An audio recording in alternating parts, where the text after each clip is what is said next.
বন্ধুরা চলে যাচ্ছে বেছে বেছে রুই মাছ। হোয়াট ইজ দিস মিষ্টিদি? তো বন্ধুরা আজকে চলে এসেছি মিষ্টিদির দোকানে। আর মিষ্টি দেখতে পাচ্ছি আলু ভাজা করছে, তার কারণটা শুনবো। মিষ্টিদি আলু ভাজা করছে কেন? মাছের ঝোল হবে? ভাই রে ভাই, কি মাছের ঝোল? রুই মাছের ঝোল। তো আলুর মধ্যে কি কি দিয়েছো?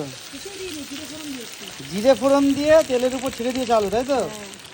তো এর মধ্যে এখন রুই মাছের ঝোল আমরা তোমাদের সঙ্গে শেয়ার করবো। মিষ্টিদি কী করে রুই মাছ রান্না করে নতুন হোটেলে, নতুনভাবে, নতুন স্টাইলে, তাই তো? না একটু অন্যরকম টেস্ট আনার জন্য। একই রকম একই মশলা একই স্বাদ। দিদির কাছে যেটা শিখেছে সেটাই দেবে, তাই তো?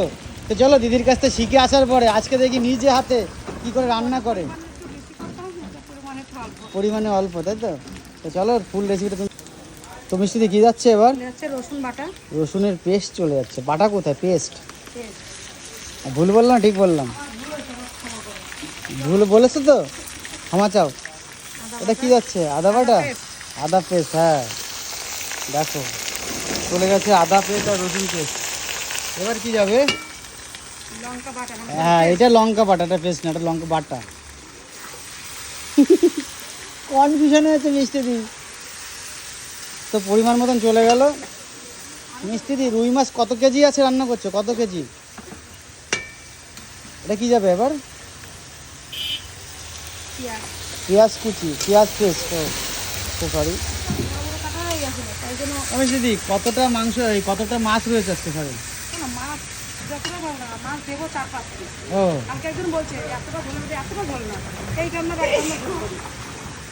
চার পাঁচ পিস যদি ঝোল থাকে থাকুক, মাছ যদি নষ্ট করে রাখা সেটাই সেটাই, পরে আবার মাছ দিয়ে জ্বালিয়ে নিয়ে যাবে, জ্বালিয়ে নিয়ে যাবে, তাই তো?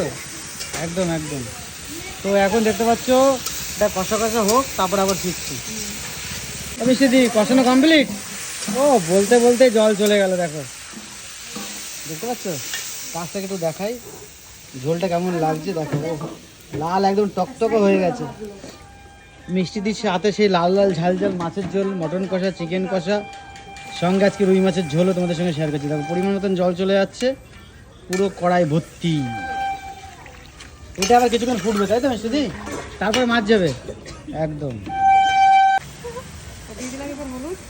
আর হলুদ চলে যাচ্ছে পরিমাণ মতন।